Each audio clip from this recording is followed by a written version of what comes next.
નમસ્કાર મિત્રો, સ્વાગત છે આપ સૌનું સિયારી ચેનલ એને ગુજરાતી યુટ્યુબ ચેનલમાં હું નિકુંજ પરમાર આપ સૌનું તહેદિલથી સ્વાગત કરું છું। તો મિત્રો, આજના વિડીયોમાં ચર્ચા કરવાના છીએ સરકારી પેન્શનરો અને નિવૃત્તિ કર્મચારીઓને મળશે 50% પેન્શનની ગેરંટી। જાણો માહિતી વિગતવાર।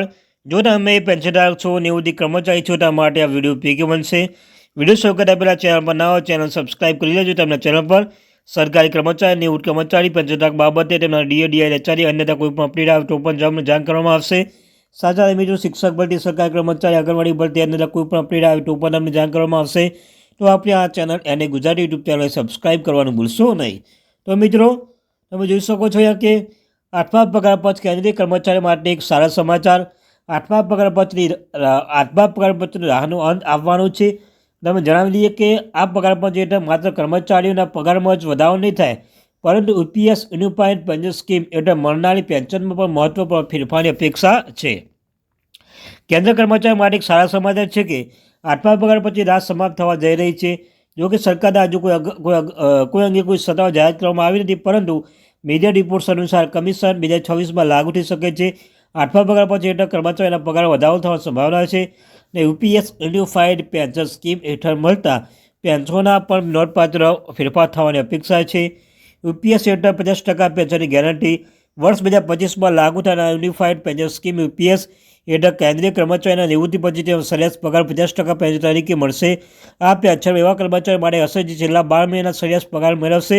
આનો અર્થ એ થયું કે તેમને અડધો માસિક પગાર પેન્શન તરીકે મળશે। વધુમાં યુપીએસની પેન્શન વ્યવસ્થાની વિસ્તૃત થવાની સંભાવના છે। ખાસ કરીને 8મા પગાર પંચના નવીનતમ અપડેટ પર આધારિત પગાર અને પેન્શન સંભવિત ફેરફારોના કારણો છે। મિત્રો, 8મા પગાર પંચ યુપીએસનો થશે ફેરફાર। 8મા પગાર પંચ હેઠળ કર્મચારીના પગાર અને પેન્શન વધારવા માટે એક નવું ફીડબેક ફેક્ટર લાગુ કરવામાં આવશે।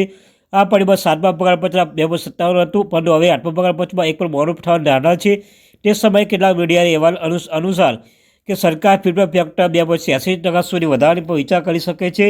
જો આમ થશે તો કર્મચારીઓ લઘુત્તમ વેતન 18,000 રૂપિયા વધીને 51,880 રૂપિયા થઈ શકે છે અને મુજબ પેન્શન પર 9,000 રૂપિયા વધીને 25,740 રૂપિયા થઈ શકે છે।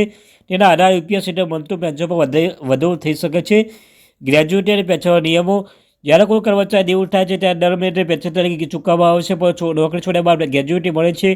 કેન્દ્ર સરકારના કર્મચારીઓના ગ્રેજ્યુટીના વિધિઓ પાલન કરવા જરૂર છે। સરકાર કર્મચારીના ગ્રેજ્યુટી આપવા માટે નિયમો બનાવે છે। સરકાર કર્મચારીને મોંઘવારી ભથ્થું મળ્યું છે, પરંતુ હવે સરકાર કર્મચારીઓ માટે નવા નિયમો લાગુ કર્યા છે। પરિણામે સરકારે કડક ચેતવણી આપી છે કે ધ્યાન આપો કે આ નિયમો અવગણી તમારી ગ્રેજ્યુટી પેન્શન પર મોટી અસર પડશે। જાહેરનામું મિત્રો, કેન્દ્રીય નાગરિક સેવા અધિનિયમ 2021ના નિયમ 8ના આધારે કેન્દ્ર સરકાર 2 વર્ષ પહેલાં એક નોટિફિકેશન બહાર પાડ્યું છે। આ સૂચના આધારે સરકારી કર્મચારીઓ કાર્યક્ષમતા ચકાસવામાં આવશે। તો મિત્રો, આ તે માહિતી।